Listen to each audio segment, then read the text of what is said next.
The whispers reached him before the music did. Standing alone at the edge of the great mirrored ballroom, the Duke of Deverell heard them travel the length of the room like a draft under a door. There he is, the ruined one. They say he cannot even dance now, and he kept his face still, because a soldier learns to keep his face still, and a duke learns it twice over. Nathaniel Crane, Duke of Deverell, had come home from the war 18 months ago with a saber scar down the left side of his jaw, and a leg that had been broken and set badly under fire and never healed straight, so that he walked now with a cane and a slow, deliberate gait that cost him more than any of the glittering people watching him would ever guess. He had been before the war one of the most sought-after men in England, tall, dark, rich, and whole. He had ridden to hounds and danced till dawn and been fought over by half the mothers in 3 counties. He had come back a different creature, and society, which had adored the whole man, did not know what to do with the broken one, and so it did what society always does with what it cannot place. It mocked him, gently, cruelly, behind its fans. He had not wanted to come tonight. The invitation to the royal ball had been a command more than a courtesy, and one did not refuse a royal command, and so he had put on his dark evening clothes and pinned on the 2 medals he had earned and detested, and he had come, and he had taken up a position against the far wall where he might watch and not be watched, and he had been wrong about the last part, because everyone was watching and no one was speaking to him. They say the king only invited him out of pity, murmured a woman in primrose silk, not troubling to lower her voice quite enough. One does feel for him, of course, but it is rather awkward, is it not, to have him stand there like a monument to something no one wishes to remember. He was so handsome once, sighed her companion, such a waste. Nathaniel heard every word. He had learned, in a field hospital where men screamed through the nights, that one could hear a great deal and betray nothing, and so he stood, and his hand rested light on the silver head of his cane, and his dark eyes moved over the dancers with an expression that gave away no more than a shut gate gives away a garden. Inside the gate it was another matter. Inside, he was counting the minutes until he might decently leave, and he was thinking that he had faced cavalry charges with a steadier heart than he faced this scented, smiling, murderous room. It was then that he noticed the girl with the tray. She was a servant, one of the household maids pressed into service for the great occasion, in a plain dark gown and a white apron, carrying a tray of untouched champagne with the careful concentration of someone who has been told exactly once that a single dropped glass would cost her a week's wages. She was young, perhaps 22, with fair hair pinned severely back, and a face that would have been unremarkable in the crowd of jeweled beauties save for one thing. She was not looking at the Duke of Deverell the way the others looked at him. She was looking at him the way one looks at a person. He caught her eye by accident, across the width of the room, and instead of the swift, embarrassed glance away that he had grown used to, the flinch, the pity, the sliding of the gaze down to the cane and hurriedly up again, she simply looked back at him steadily for a moment, and then very slightly she inclined her head.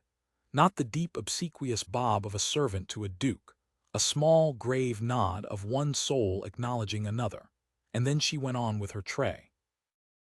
Nathaniel found, to his own surprise, that he was still looking at the place where she had been for some seconds after she had gone. The music changed. The master of ceremonies announced a quadrille, and the floor filled with silk and satin, and the bright, cruel laughter of people who had never in their lives had to be brave, and Nathaniel Crane stood against his wall and watched them dance the dance he could no longer dance, and felt the old grief close over him like water. He had loved dancing once. It seemed a small thing to have lost, beside the men he had buried, and yet it was the small things he had found that undid a man at midnight. Deverell, a hand clapped his shoulder. Lord Percival Anstey, an old acquaintance from before, florid now and half drunk, with the particular cruelty of a weak man who wishes to seem strong before an audience. Good God, man, you look like a corpse propped up at his own wake. Why do you not sit? There are chairs for the, he laughed, for the infirm along the wall. No shame in it. We all understand. A little knot of listeners had gathered, sensing sport. Nathaniel felt their eyes. "I am quite comfortable standing, thank you," he said. His voice was low and even, the voice of a man who had given orders under fire. "Are you?" Anstey's smile widened. "Only I wondered, forgive me, whether you can still manage it long. They say the leg's near useless, damned bad luck. Still, one supposes a man in your condition must be grateful merely to be upright. The dancing days are behind you, eh? Behind us all one day, but sooner for some." He turned to his audience, pleased with himself. "We must be gentle with our wounded heroes. Give them a chair and a rug and a fond memory of the men they used to be." The listeners tittered. It was exactly calibrated, not quite an insult one could call out, wrapped in false kindness, designed to make a proud man small before a crowd. Nathaniel had met the type on both sides of the channel. He said nothing, because there was nothing to say that would not make it worse, and he fixed his eyes on the middle distance and endured, as he had endured worse, and told himself that in an hour he would be home, and that the opinion of Percival Anstey was worth less than the mud he had marched through. But something in him had gone very cold and very still, the way it went before a charge, and he knew that if he stood there one moment longer he would either say something unforgivable or let them see, at last, what their kindness cost him, and he could not permit either. He turned to go, and a voice, clear and quiet and quite unafraid, said, "Your Grace, would you honor me with the next dance?" The whole knot of people went silent. Nathaniel turned. It was the girl with the tray. She had set it down somewhere.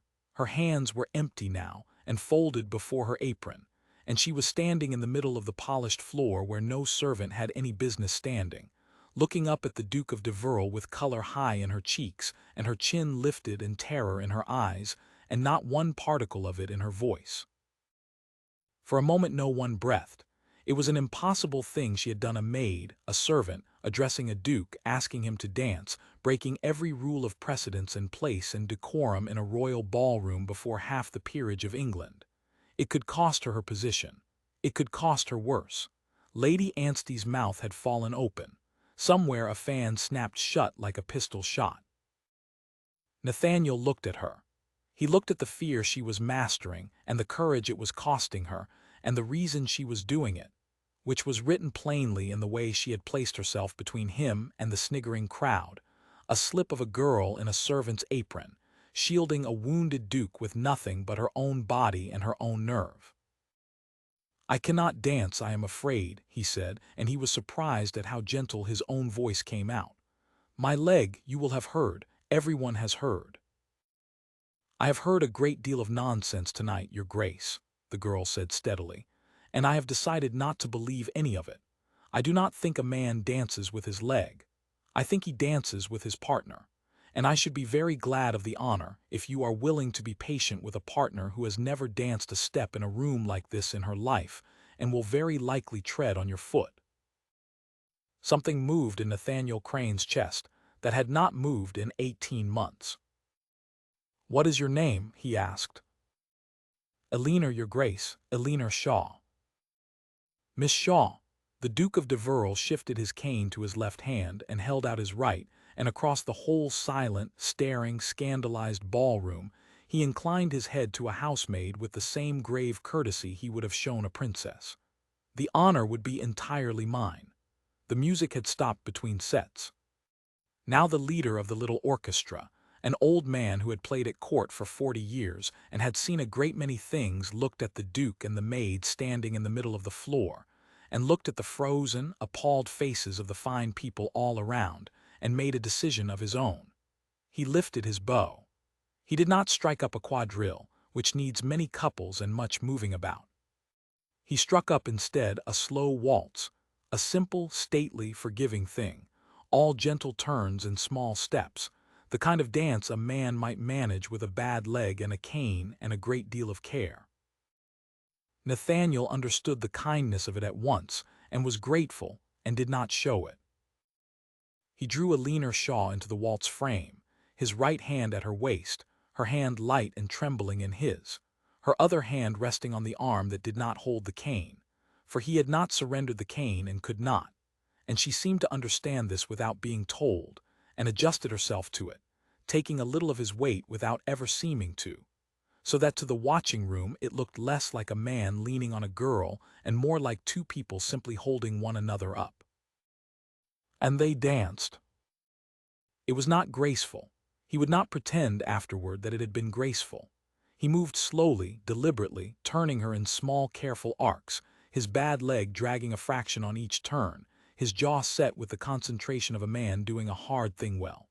She was clumsy and earnest and stepped on his foot twice and apologized both times in a fierce whisper and gripped his hand so hard he could feel her pulse hammering. But they danced. Around and around the great mirrored floor, alone, watched by the whole of society, a wounded duke and a housemaid, moving together to a slow waltz played by an old man who understood. "You are shaking, Miss Shaw," Nathaniel said quietly, so only she could hear. "I am terrified, Your Grace," she said, equally quietly and with a flash of something that was almost humor. "I expect I shall be dismissed before morning and possibly imprisoned, and my mother will be very cross with me, and I find I do not care in the least." "Why did you do it?" he asked. It was the only question that mattered. You risked everything for a stranger, for a man who cannot even remember your face in a fortnight most likely. Why? Eleanor Shaw was quiet for a turn of the waltz. When she spoke, her voice had lost its tremor. "Because my brother came home from the war too," she said. "The same war. He came home without his right arm and half of what he used to be, and he could not find work because who wants a one-armed clerk, and he sat in our mother's kitchen for 2 years growing smaller and smaller while people who had never left England told him what a shame it was and how brave and moved along quickly so they need not look at him. And he died last winter, Your Grace. Not of his wound. Of being made to feel that his wound was all anyone would ever see. Of being pitied to death by people who thought pity was the same as kindness." Her chin came up. "And then I stood in that corner tonight holding my tray and I watched them do it to you. The same thing. Exactly the same thing. That man telling you to sit down with the infirm and everyone laughing and you standing there so straight and so alone, and I thought, no, not this time. Not while I have breath. I could not save my brother. But I would be damned before I would stand and hold a tray and watch it happen to another good man in front of me and do nothing." Nathaniel Crane, Duke of Deverell, who had not wept when they set his broken leg and had not wept at the graves of better men than himself, felt his throat close so hard he could not speak for a moment, and had to look away, over her head, at the blur of watching faces, until he had command of himself again. "Your brother," he said at last roughly, "what was his name?" "Thomas." "Then we shall dance this one for Thomas," said the Duke, "if you will permit it. And you will not be dismissed, Miss Shaw. You have my word on it, and my word is not nothing, whatever they may say of the rest of me." They finished the waltz. When the last note faded, the ballroom was utterly silent, a silence with something uncertain in it now, something shifting, for it is one thing to sneer at a wounded man standing alone and quite another to sneer at him after you have watched a serving girl place herself between him and your cruelty and dance with him with tears standing in her eyes. Some of the watchers had the grace to look ashamed. Percival Anstey had gone a dull red and was studying the floor.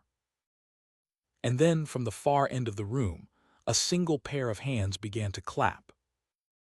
It was an old woman in the dowager's chair by the great fireplace. The Dowager Countess of Marbeck, 80 years old, sharp as a blade, who had buried 2 sons in earlier wars and outlived every fool in the room and cared nothing at all for what anyone thought of her. She clapped slowly and deliberately, her rings flashing, her old eyes fixed on the Duke and the Maid with fierce approval.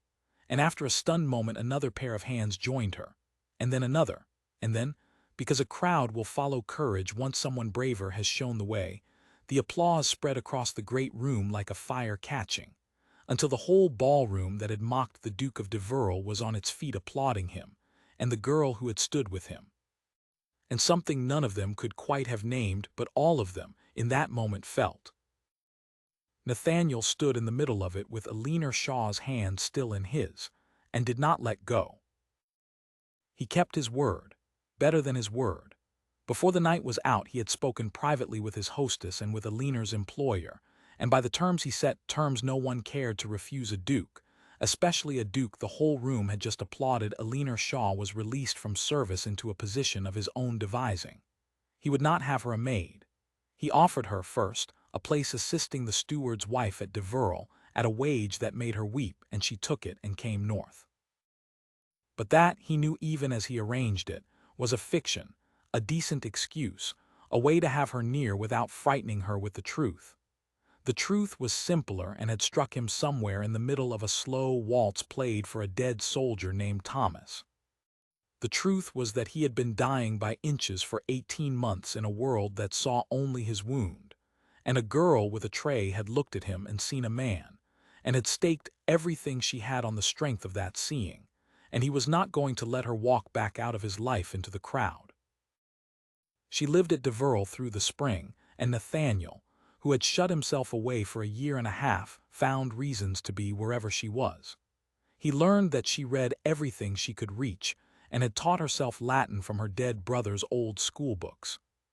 He learned that she was not afraid of his scar and did not look away from it, and that when he was in pain, for the leg was often bad, on cold days worst of all, she did not fuss or pity, but simply arranged, quietly, that the fire in whatever room he used was built up higher, and said nothing about it, and let him keep his dignity. He learned that she laughed easily once she was not afraid, and that her laugh did something to the shut, cold place inside him that 18 months of solitude had not touched.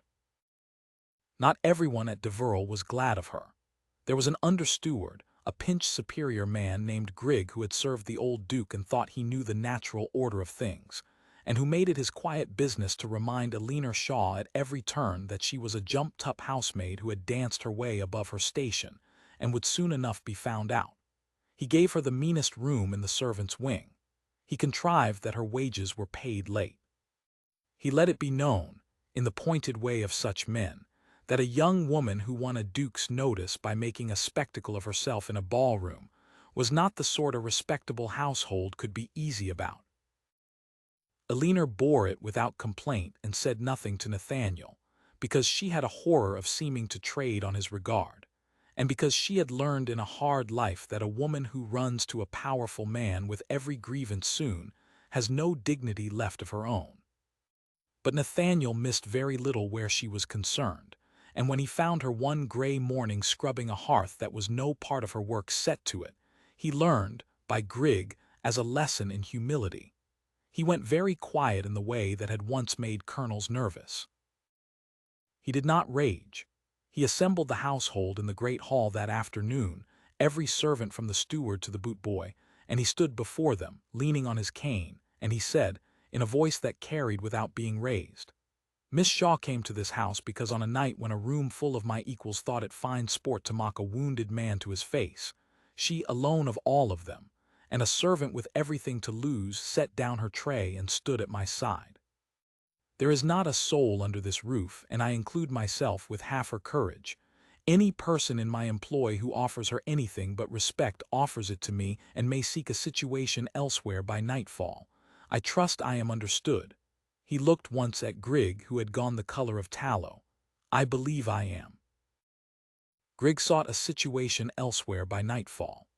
Aliner, when she heard of the speech, was torn between mortification and a warmth she could not put down, and she came to find the duke in the library, and told him rather severely that she had not needed rescuing, that she had been managing Grigg quite well, and that he must not go about defending her honor before the entire household like something out of a bad novel. "You did not need rescuing," Nathaniel agreed gravely. "You never do. That is rather the trouble with you, Miss Shaw. It leaves a man who would very much like to be of some use to you with almost nothing to do."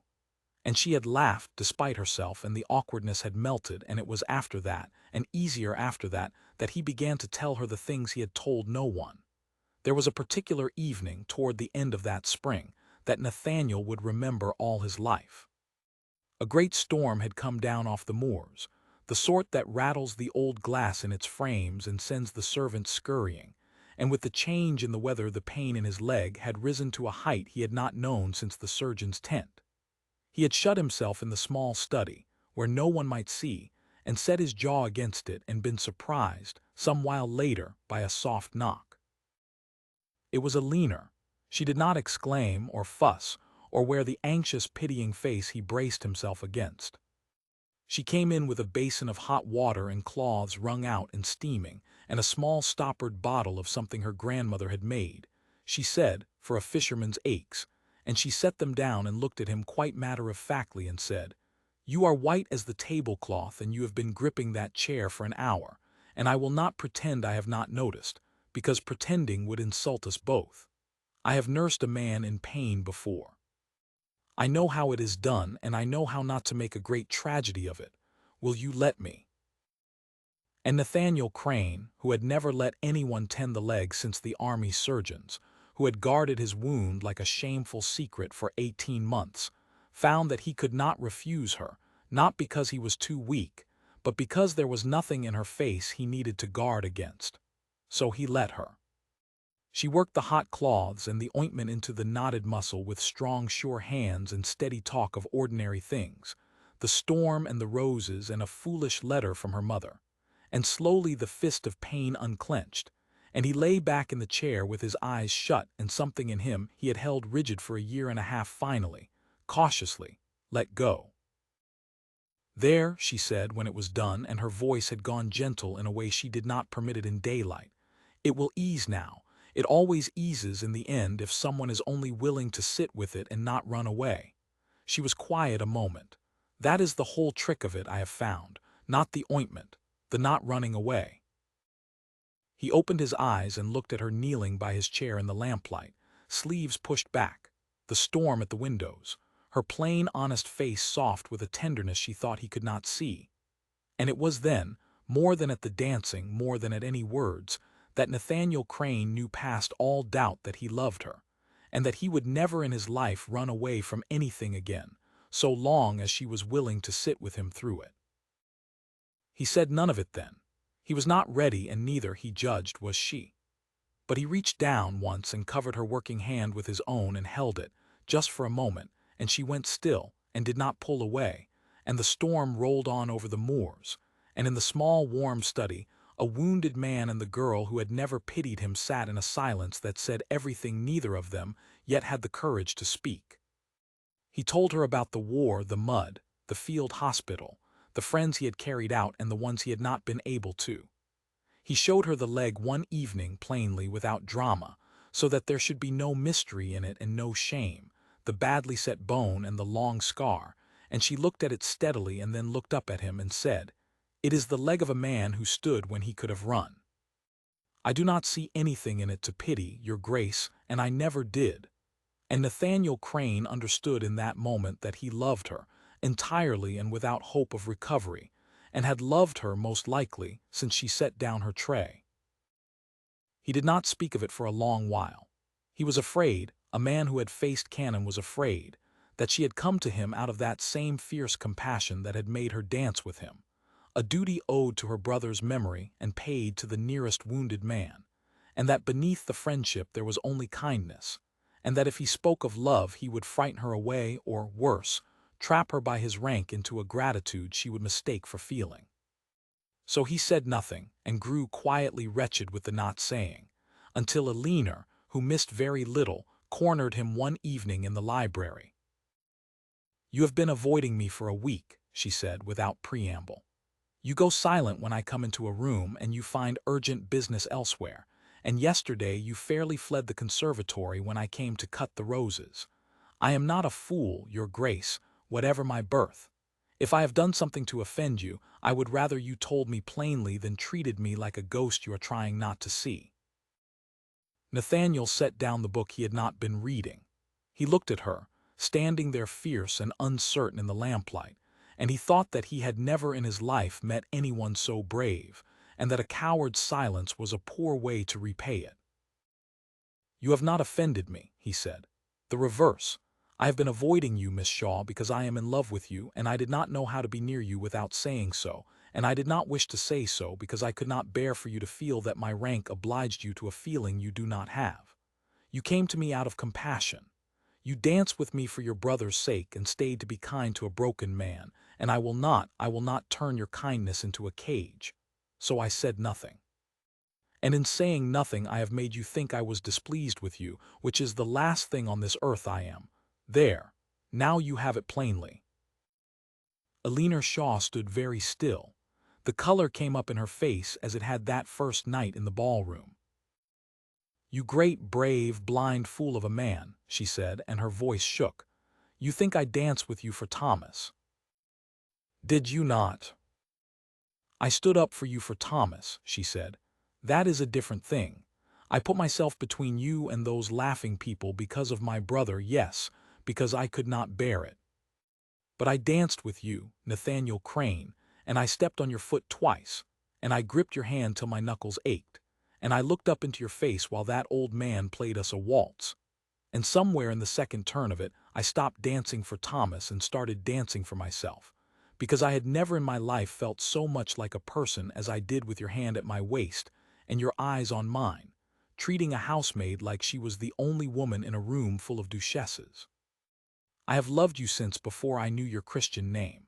I stayed at Deverell because I could not make myself leave, and I have spent this whole wretched week thinking you had realized what I was, a servant, a nobody, a girl who forgot her place and repented of ever bringing me here.